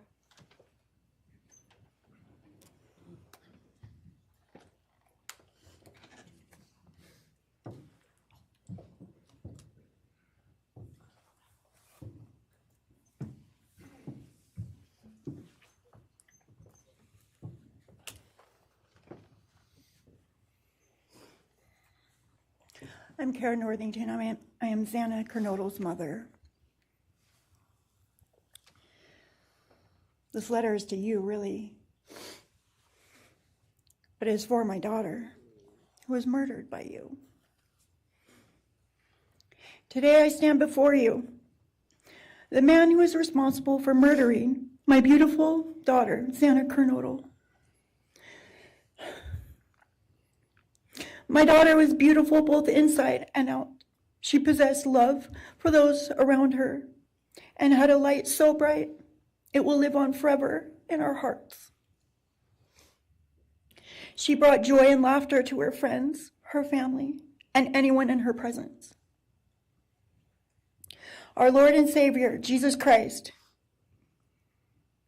now has her in his loving arms in heaven, where she can never be harmed ever again for eternity. Because of her, I came to know my Lord and Savior, Jesus Christ. Because of her, many will come to Christ. It is Christ who lives in me that has given me the strength to forgive you. It was of no power of my own. In return, the Lord has filled me with joy, hope, and peace that surpasses all understanding. Jesus has allowed me to forgive you for murdering my daughter without you even being sorry or asking for this. This is only possible because he who lives in me is greater than any evil in this world. For God hath not given us the spirit of fear, but of power and of love and of a sound mind. I do not fear you or even let you rent space in my head anymore. This forgiveness has released me from any and all evil you have inflicted on me and my family. It has allowed me to let our Lord deal with you. You have accepted a deal that will prevent you from receiving the death penalty. Nothing man can do to you can ever compare to the wrath of God. Inevitably, you will stand before our Lord and will have to answer to him over the sins you have committed in murdering our children. I pray you come to the end of yourself before that day. Whether you like it or not, heaven is for real, and so is hell. The innocent life of Xana that you stole from myself and my family, and the destruction of this, and the destruction it has caused, I am washing my hands of you and turning you over to my Lord and Savior, Jesus Christ, whom vengeance belongs to. In closing, I want to read a passage from the Bible, Ephesians 6, King James Version. Finally, my brethren, be strong in the Lord and then in the power of his might. Put on the whole armor of God, that ye may be able to withstand the wiles of the devil. For we wrestle not against flesh and blood,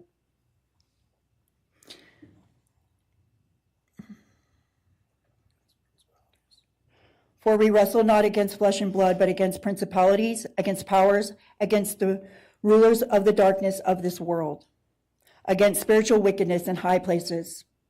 Wherefore, take unto you the whole armor of God, that ye may be able to withstand in the evil day, that ye may be able to stand in the evil day.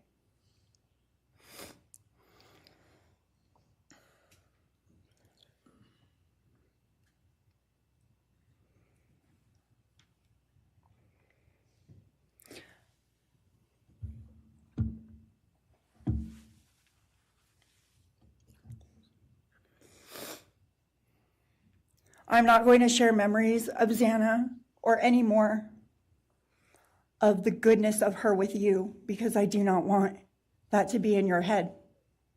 I don't want it to be in your head. You don't deserve that. You don't deserve our good memories that we have. I do pray for you. I pray that you come to the end of yourself. I pray that before this life is over, that you ask our Lord and Savior in your heart and to forgive you. I do pray for that. But after today, I wash my hands of you, and you are no longer a thing. Thank you. Thank you.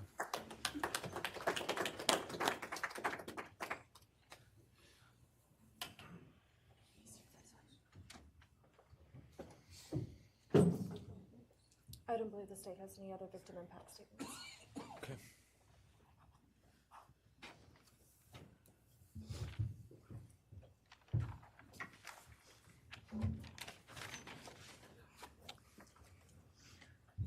All right, state can argue.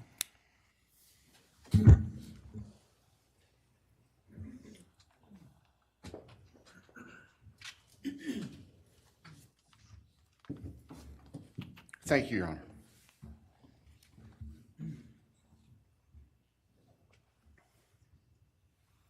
Just as a housekeeping matter to start, there will be the issue of restitution.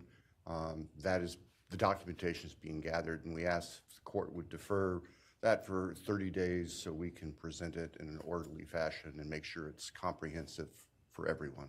Any objection to leaving restitution open in 60 days? All right. Thank you, Your Honor.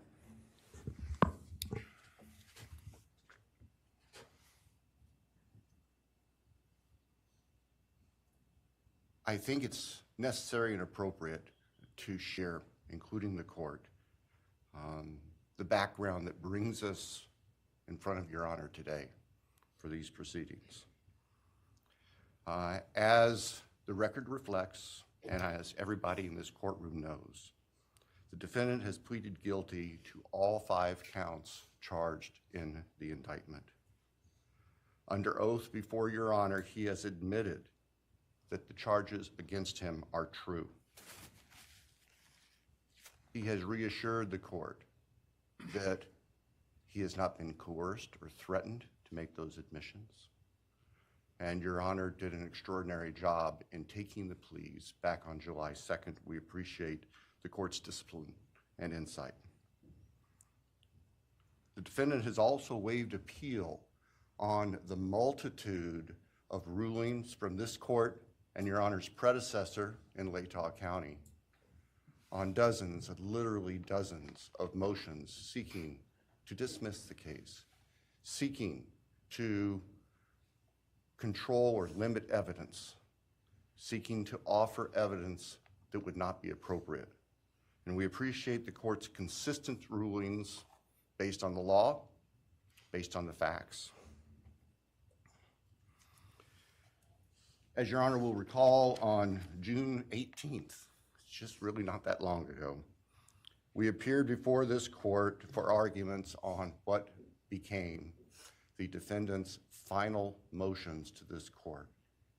Motion where they wanted to offer evidence suggesting that other people were responsible for the defendant's actions, and the motion seeking essentially an indefinite continuance of the trial. It was readily apparent to all of us in the courtroom from Your Honor's comments that those motions were not going to be granted. So we returned to Moscow and continued with what we had been working on for months in preparation for trial.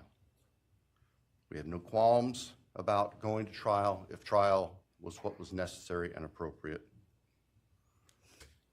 The following week after we were in court, we were approached by the defense with an inquiry about a possible plea. And I can tell the court this is the first suggestion ever that there was any consideration, because indeed the defense had maintained from the beginning that Mr. Kohberger, the defendant, was factually innocent.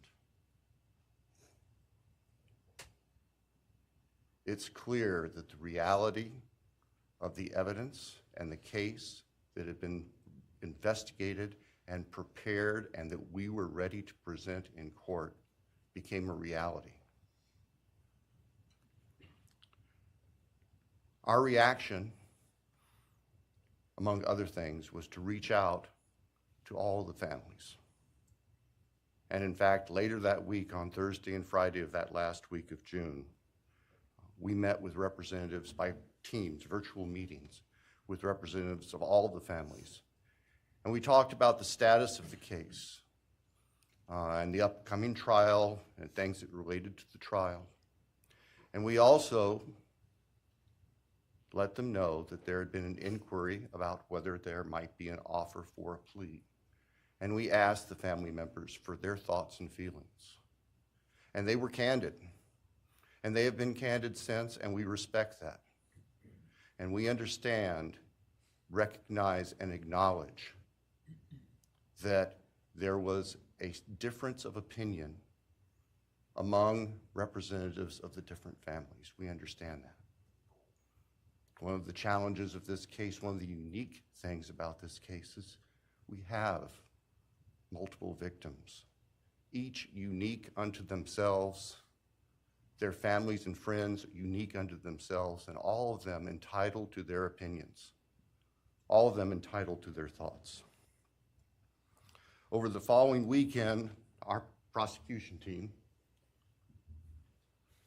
very skilled attorneys who were personally as well as professionally deeply invested in this case, met. And we talked, and the decision was reached. Well, to start with, were there to be any sort of plea offer or discussion, there's only one possibility. And that would be for the defendant to plead guilty straight up to all charges. There would be no bargaining about counts. There would be no bargaining about reduced sentences. And so we made the proposal to the defense that if the defendant was willing to plead guilty up front to all 5 counts as charged and waive appeal of the court's myriad decisions during the past 2.5+ years on all these motions that would have consumed years, if not decades, of time in the future. By the end of the weekend, we were notified the defendant was prepared to plead guilty as charged and factually acknowledge his responsibility in court for these horrible crimes. Obviously, those discussions and negotiations were confidential. And as Your Honor noted, I believe that was necessarily so, because if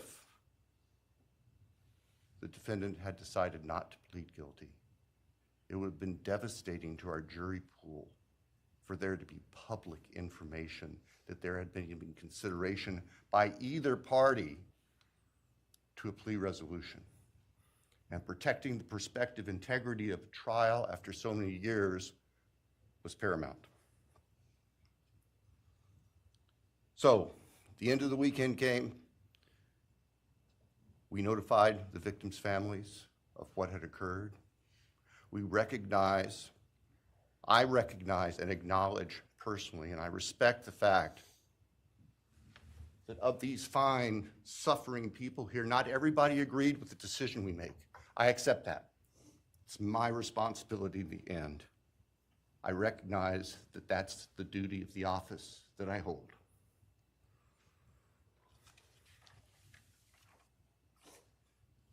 So now, it is time for the judicial system to impose final judgment and close the door on this chapter of these tragedies. As the court is aware, by the agreement of the parties, it is the state's prayer. Perhaps have the Elmo police turned on.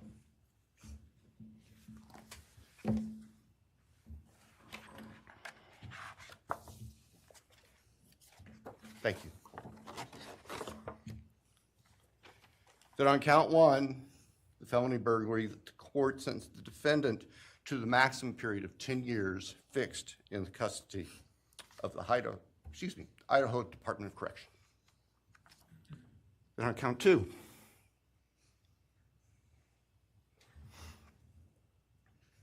that the court sentenced the defendant to fixed life for the murder of Madison Mogen. On count 3, that the court sentenced the defendant to fixed life for the murder of Kaylee Goncalves. On count 4, that the court sentenced the defendant to fixed life for the murder of Xana Kernodle. On count 5, that the court sentenced the defendant to fixed life for the murder of Ethan Chapin. And the state further prays that these sentences be ordered to run consecutively, back to back, not at the same time, to recognize and respect the unique individuality of each of these beautiful young people whose lives were taken brutally and for no reason.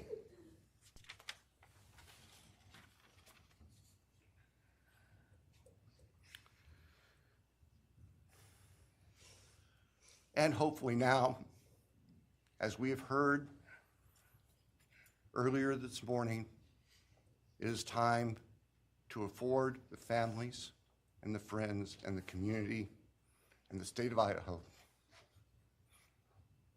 and the nation and the world to move forward. We can't undo, and we can never undo, the horror of what occurred on the early morning hours of November 13th, 2022 at 1122 King Street in Moscow, Idaho. For a long time, the presiding district judge in Latah County was John Stegner, who eventually became a member and a justice of the Idaho Supreme Court. And Justice Stegner often observed that even God cannot change the past. But everyone in this room has the ability to take themselves forward. And we want the judicial system to afford them the opportunity today to do that. From today forward, our memories should be focused on these innocent victims whose lives were taken, on their families, on their friends, on the community. The court has heard discussion, talk today, reminiscences today about a special family that our victims shared, not just their natural, legal, and biological families, not just their university family within their sororities, for example.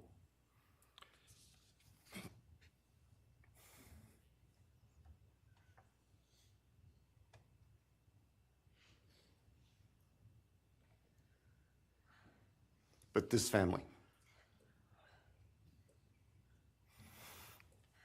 This is the picture taken on November 12th, 2022, of the special family of 1122 King Road.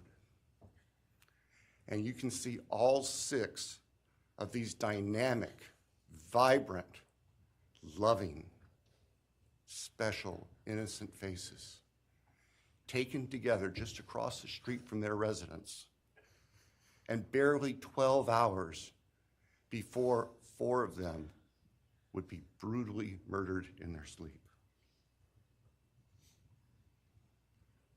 They've been described consistently as being bright, caring, vivacious, with futures we can only imagine now.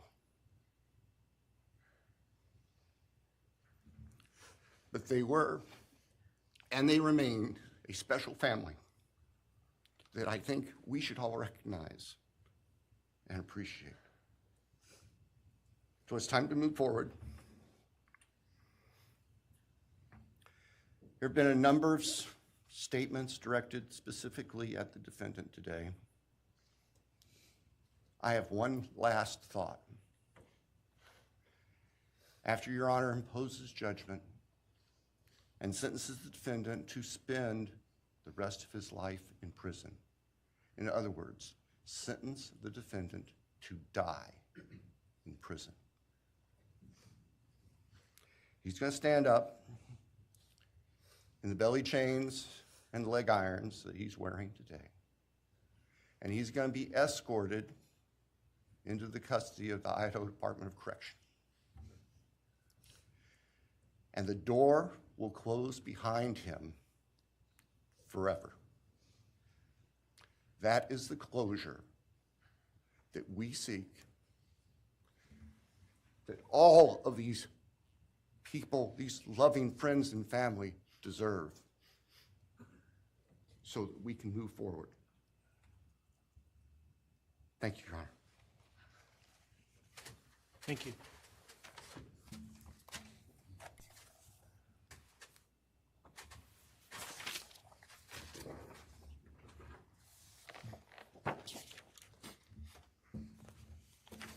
All right, does the defense have evidence to present today? All right. Does the defense wish to make argument today? Runner, we do not wish to make arguments. Mr. Kohberger, along with his legal team, is prepared for the court to enter judgment. All right, Mr. Kohberger, you have an opportunity to make a statement if you wish to. I take it you are declining. I respectfully decline. Well.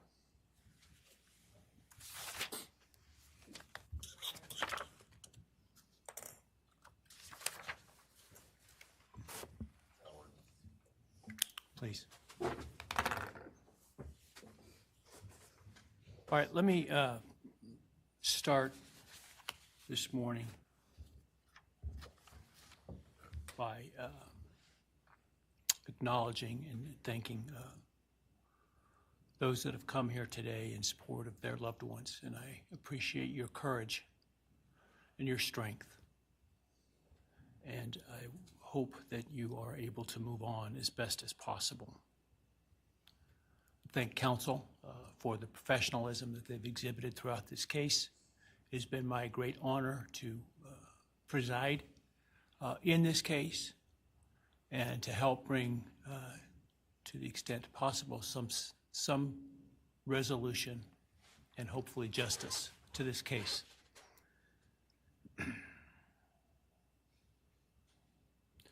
During the quiet morning hours of November 13, 2022, a faceless coward breached the tranquility of 6 beautiful young people and senselessly slaughtered them, 4 of them. Who committed this unspeakable evil was unknown for several weeks, but due to the killer's incompetence and outstanding police work by numerous local, state, and federal law enforcement agencies, the person that slithered through that sliding glass door at 1122 King Road now stands before the world and this court unmasked. This unfathomable and senseless act of evil has caused immeasurable pain and loss.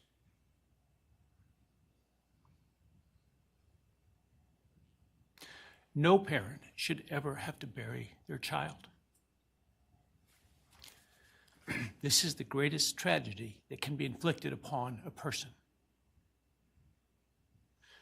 Parents who took their children to college in a truck filled with moving boxes had to bring them home in hearses lined with coffins. The loss this killer inflicted was not just the death of these people's children, siblings, grandchildren, as we've heard today. It has ripped a hole in their soul, destroying a special part of their very essence. Any person who is a parent defines themselves foremost as such.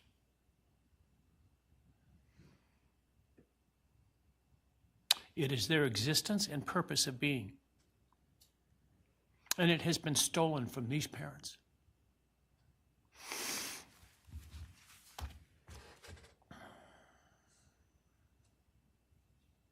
None of us have experienced the loss these victims have in the unspeakable way that they have. And therefore, none of us can, nor should we, question the way in which they have handled their loss. Whether that be in private mourning, removed as far as possible from this media circus, or in front of a camera demanding retribution with the loudest megaphone. I've listened intently to the stories and pain that have been shared today, with great awe at the courage and resilience of the surviving family members of those wonderful children. I've listened also to the surviving roommates, both in person and through their friends. And I can't think of how, frankly, courageous they have been despite the hell that they have faced by uncaring people who have come up with all kinds of crazy theories about two kids simply being kids. The parents, siblings, and other family members who have spoken today are designated as victims in our legal system.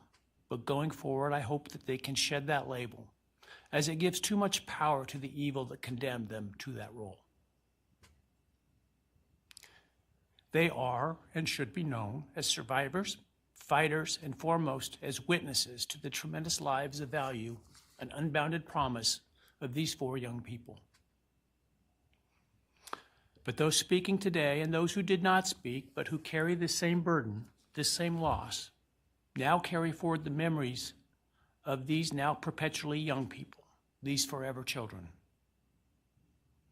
These survivors carry the responsibility of ensuring that the voices of these children, Maddie, Kaylee, Xana, and Ethan, are never forgotten, and the positive impacts that they have had on so many lives are never minimized, and that the love they shared, the light that they shined onto others, is forever celebrated. As we sit here today, this case is ending, and we are now certain who committed these unspeakable acts of evil, but we don't know, and what we may never know is why. I share the desire expressed by others to understand the why, but upon reflection, it seems to me, and this is just my own opinion, that by continuing to focus on why, we continue to give Mr. Kohberger relevance. We give him agency and we give him power. The need to know what is inherently not understandable makes us dependent upon the defendant to provide us with a reason, and that gives him the spotlight, the attention, and the power he appears to crave. Yet even if I could force him to speak, which legally I cannot, how could anyone ever be assured that what he speaks is the truth? Do we really believe, after all of this, he's capable of speaking the truth or of giving up something of himself to help the very people whose lives he destroyed? Rather, I suspect the so-called reason would be dished out in enticing, self-serving, and aggrandizing untruthful bits, leaving people wanting more information, more insight, and thus enhancing even further the power he seeks to hold. Even if we could get truthful insight into his why, I suspect it would not in any way quench one's thirst for actually understanding why in the first instance. Because there is no reason for these crimes that could approach anything resembling rationality. No conceivable reason could make any sense.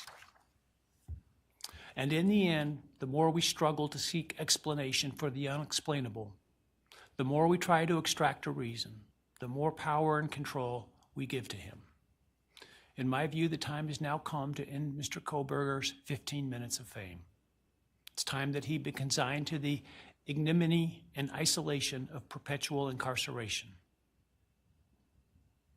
I know there has been concern about him collaborating on books or movies or other media projects, and I truly hope that someone does not stoop to affording him this spotlight that he desires in the name of clicks, royalties, or profits. While criminal behavioralists should study him away from the spotlight in an attempt to prevent other would-be killers from acting on their worst impulses, There should be no need for that to spill over into the public eye. The great Idaho jurist Edward Lodge was known for trying to find something positive about every person he ever sentenced. And with over a half a century as a trial judge, that was a lot of people. This was often challenging, and I recall in one case he said that the best he could come up with was the defendant had good penmanship. Truth be told, I'm unable to come up with anything redeeming about Mr. Kohberger because his grotesque acts of evil have buried and hidden anything that might have been good or intrinsically human about him. His actions have made him the worst of the worst. Even in pleading guilty, he is giving nothing hinting of remorse or redemption, nothing suggesting even a recognition or understanding, let alone regret for the pain that he has caused. And therefore I will not attempt to speak about him further, other than to simply sentence him so that he is forever removed from civilized society. And accordingly, based upon his conduct and based upon the record before this court, recognizing the standards that govern this court's sentencing decisions as set forth in State v. Toohill, I hereby sentence Mr. Kohberger as follows. On count 1, burglary, 10 years fixed, 0 years indeterminate. I also impose a fine of $50,000. Count 2, first-degree murder of Madison Mogen. I sentence the defendant to a fixed term of life imprisonment without the possibility of parole, a fine of $50,000, and a civil penalty of $5,000 payable to the family of the victim.